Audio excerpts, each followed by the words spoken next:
मैं सबसे पहले आप सबका मैं आभार प्रकट करना चाहता हूं। इसलिए आभार प्रकट करना चाहता हूं कि जहां सोशल मीडिया और इंटरनेट और कई प्लेटफॉर्म्स हैं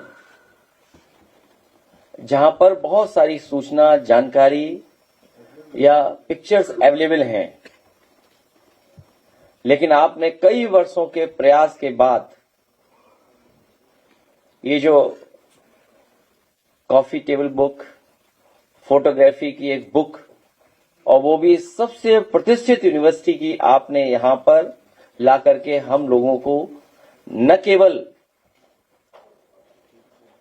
जानकारी दी है, बल्कि एक लंबे इतिहास से आपने हम लोगों को जोड़ने का काम किया। उसके लिए मैं बहुत बहुत आपका आभारी हूं। एक लंबा इतिहास 1920 से लेकर के अभी तक का, और 100 साल की तस्वीरें। हालांकि जब किताब मेरे सामने आई, मैंने पूछा आप लोगों से कि इसमें मेरी तस्वीर तो नहीं है। हालांकि पब्लिशर अभी जो थे उन्होंने कहा कि बाद में जोड़ देंगे हम, लेकिन ये हमारी खुशकिस्मती है कि जो 100 साल की किताब, इतना बड़ा कलेक्शन, इतनी मेहनत के बाद जो आपने तैयार की है, उसका विमोचन करने वाली तस्वीर में हम ही दिखाई देंगे। जहां 100 साल का आपकी किताब, उसके बीच में हम हैं। और इस यूनिवर्सिटी से जो पढ़ करके निकले हैं एलुमनाई जो है, वो देश नहीं दुनिया में है। और कोई क्षेत्र ऐसा नहीं जिस क्षेत्र में ऊंचाइयों तक न पहुंचे हों। भारत में, भारत की तमाम संस्थाओं में, भारत के अपने देश के समाज में, सब जगह प्रतिष्ठित जगह पर बैठे हैं। और दुनिया में बहुत सारे जगह पर न केवल अपनी काबिलियत, मेहनत से, बल्कि जो भारत की भाईचारा की संस्कृति रही, मिली जुली संस्कृति रही, मेल मिलाप का जो हम लोगों ने सीखा है समाज में, उस हिंदुस्तानियत का प्रचार दुनिया में हो रहा है। और दुनिया में एमयू के लोग कर रहे हैं।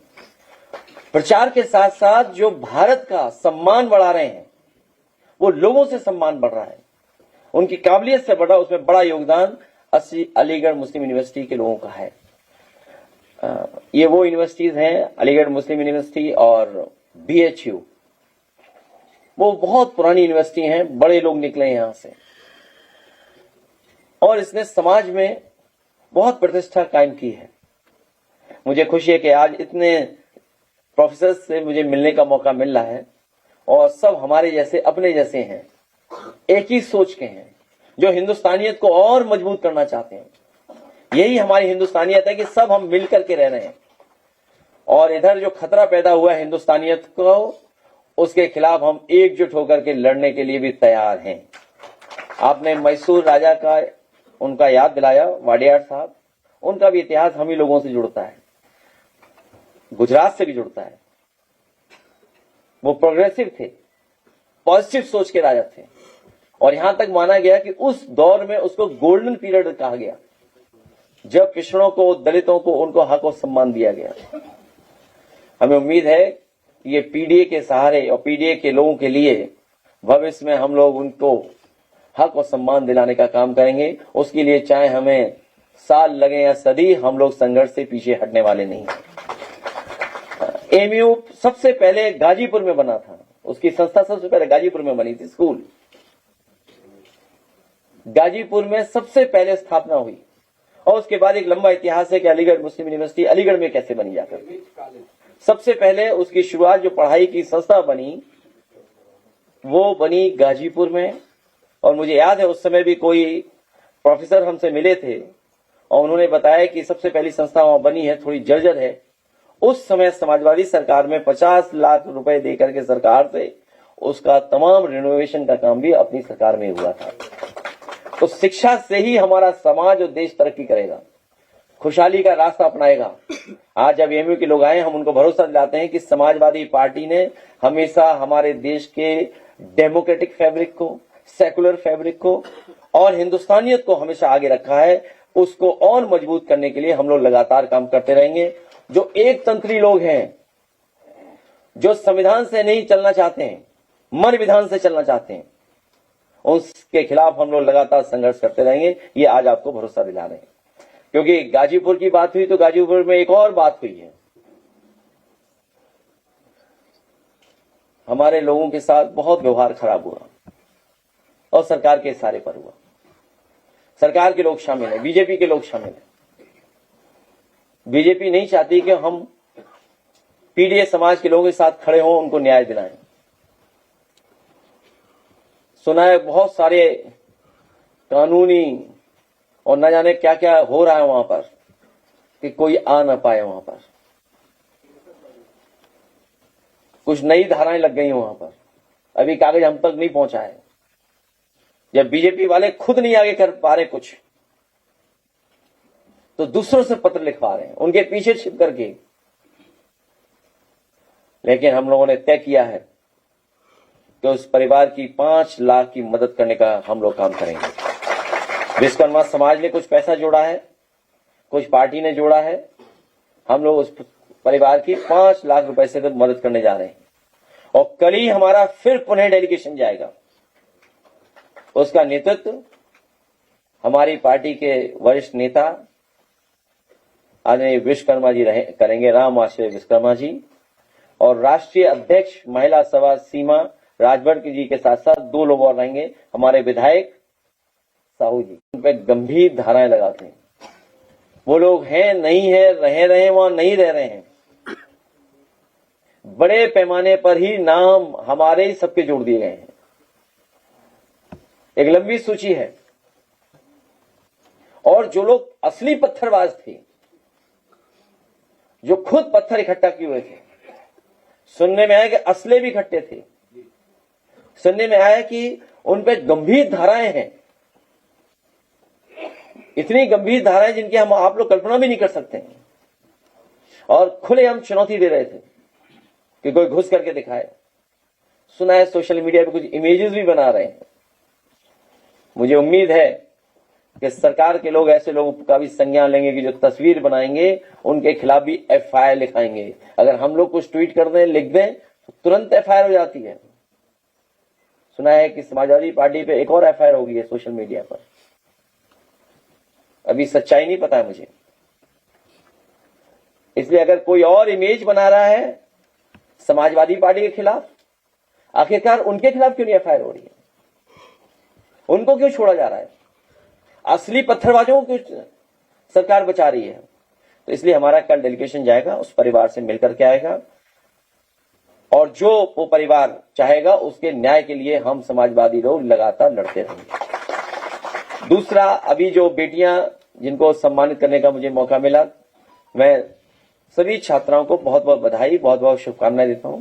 वो टॉपर्स हैं। अपने मेहनत से, अपने परिवार के लोगों के सहयोग से, टीचर्स की गाइडेंस में उन्होंने न केवल अपना नाम रोशन किया है बल्कि पूरे परिवार को सम्मान दिलाने का काम किया है। ऐसे बच्चों को बहुत बहुत बधाई और शुभकामनाएं मैं देता हूं। साथ ही में हमारे जीतू अभी चुनाव जीते हैं अधिवक्ता का, इनको और इनके सभी साथियों को बहुत बहुत शुभकामनाएं। जब प्रेस खत्म होने लगेगी तब यहां आप आओगे, तब मुबारकबाद देंगे।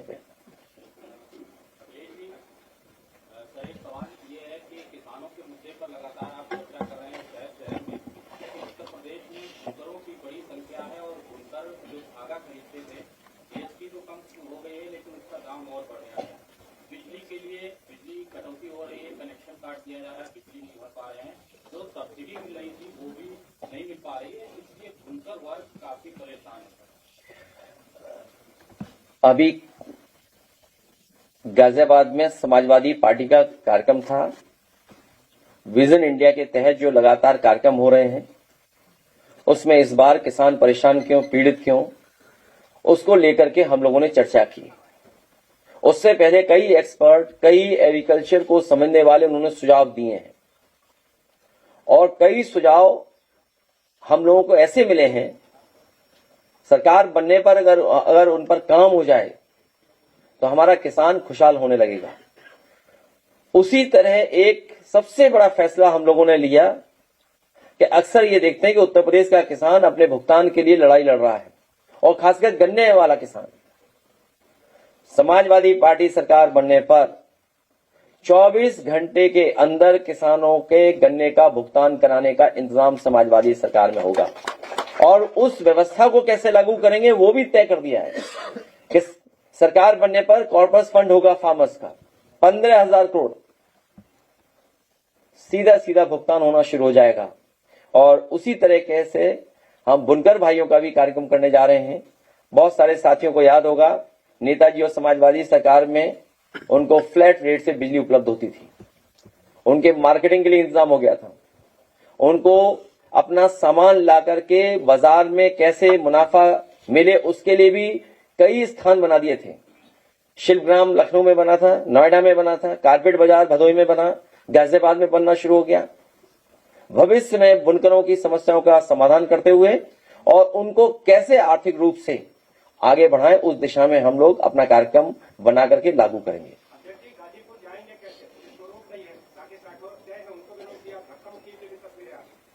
कोई बात नहीं, हमारे डेलीगेशन को जाने दो। नई डेलीगेशन को जाने दोगे तो फिर हमारी तारीख तो तय है ना। और हमारा संघर्ष उस परिवार को न्याय मिले। आखिरकार पुलिस क्या छिपाना चाहती है? मान लीजिए पोस्टमार्टम रिपोर्ट है, आ गई है, लेकिन मनी मन लोग संतुष्ट नहीं है उससे को लेकर के। अगर आप तस्वीर देखो उस बेटी की तो आप भी संतुष्ट नहीं होंगे जो कहानी बताई जा रही है। ये बीजेपी के बड़े बड़े नेता जो जा रहे हैं, कम से कम बेटी की तस्वीर तो देखते हैं। ये जो महिलाएं सड़कों पर उतार रहे हैं, आंदोलन करा रहे हैं, कम से कम वो तस्वीर तो देखें बेटी की। कोई राज्यसभा की सांसद है, वो चिट्ठी लिख रही हैं कि हमारे आने से वहां पर कानून व्यवस्था खराब हो जाएगी। क्या वो बेटी की तस्वीर नहीं देखती? और जो मेडिकल साइड है, क्या उन चीजों को ध्यान में रखते हुए क्या पोस्टमार्टम रिपोर्ट में वो चीजें भी शामिल की गई कि नहीं की गई हैं? अगर गांव के लोगों ने, परिवार के लोगों ने कुछ शक किया तो क्या पोस्टमार्टम में उन चीजों की जांच हुई है कि नहीं हुई है? जहां बेटी मिली वहां तो 2 फीट पानी भी नहीं है गंगा में।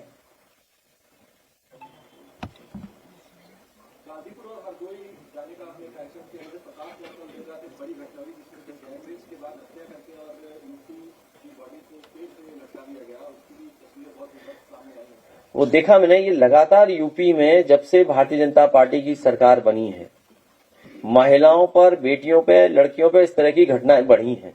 और इसलिए बढ़ी हैं कि मुख्यमंत्री जी यहां रुकते ही नहीं हैं, उनके साथ ही सब चले जाते हैं कहीं।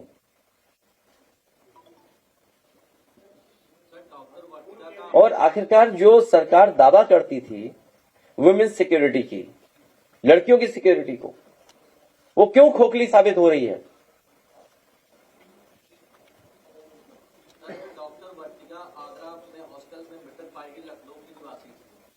अभी मेरी जानकारी में नहीं है। अभी देखना कुछ दिनों बाद पूरी बीजेपी धरने बैठ जाएगी। और एक बार आपको याद होगा, विधानसभा में विधायक बैठ गए थे धरने पर।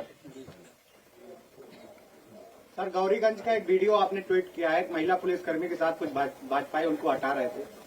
भाजपा वालों से मेरा निवेदन है कि आग लगाना बंद करें। आग लगाने से खुद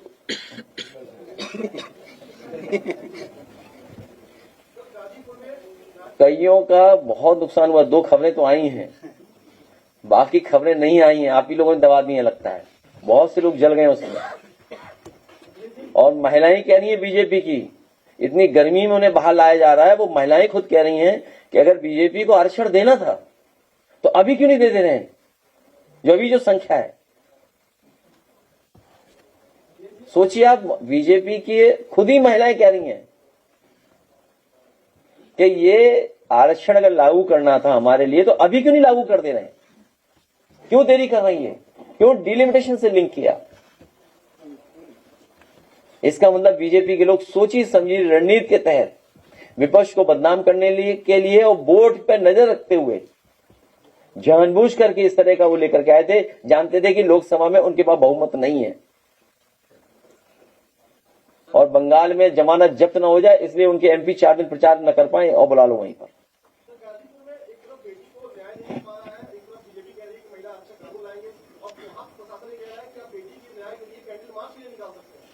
और इसलिए उन्होंने ये फैसला लिया है कि उनकी खुद की महिलाएं जल गई हैं, इलाज हो रहा है कईयों का। ये तो प्रिकॉशन लिया उन्होंने अपनी महिलाओं के लिए, सेफ्टी प्रिकॉशन। सुना है कि किसी को बहुत नुकसान हो गया है, और याद रखना जलने वाला कभी ठीक नहीं होता है। ये विपक्ष की तैयारी करते करते ये भी नहीं जानते पुतला कैसे बनाया जाता है।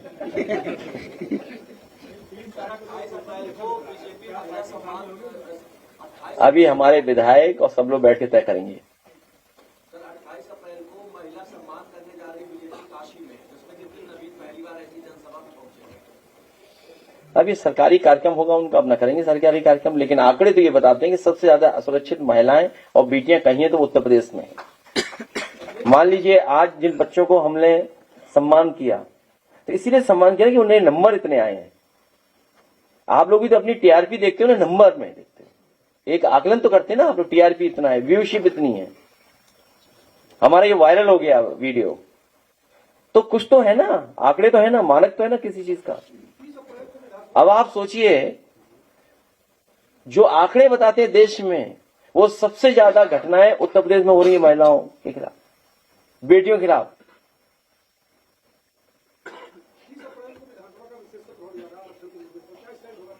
भारतीय जनता पार्टी कभी आरक्षण के पक्ष में नहीं रही, और महिलाओं के आरक्षण के पक्ष में होती तो अभी आरक्षण दे देते हैं। उन्हें पता था कि बिल पास नहीं होगा, इसीलिए रात में नोटिफाई कर दिया था। आपको नहीं पता ये बातें क्या? आप भी तो कहा करो कि वो महिला आरक्षण तो पास हो चुका है, अगर ये लागू करना चाहे तो अभी लागू कर सकते हैं, अगले चुनाव में लागू हो सकता है।